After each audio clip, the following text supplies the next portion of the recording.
In this video, I will be showing you how to create an inside text effect in Canva. Let's get started.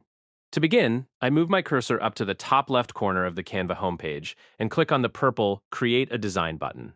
A drop-down menu appears with various options, and from this list, I select YouTube Thumbnail to open a clean, blank canvas workspace. Once the editor workspace loads, I navigate over to the left sidebar menu and click on Elements.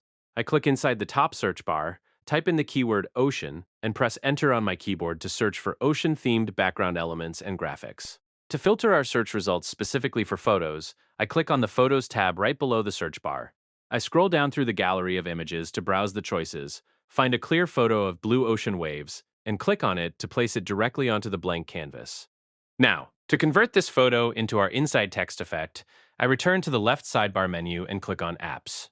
In the search bar at the top of the Apps panel, I type Cutout and select the app icon from the results list to open its setup menu on the left side. With the Type Cutout panel open, I click Use Selected Image so the app automatically imports the ocean photo currently placed on our canvas. Next, I click into the text input box, erase the default word cutout, and type in ocean in all capital letters. To select a bold font for the effect, I click on the Font Selection menu, which opens a list of fonts on the left panel. I scroll down through the available font styles to preview different options, then scroll back up and select the Accelerator font for a clean, bold look. I review the text outline settings on the panel, keeping the black outline with a thickness setting of 20 so the letters remain sharp. Satisfied with how it looks in the preview box, I click the purple Add to Design button located at the bottom of the panel. The ocean text graphic is now placed onto the canvas. I grab the corner handles and drag them outward to make the lettering larger, then center it on the page.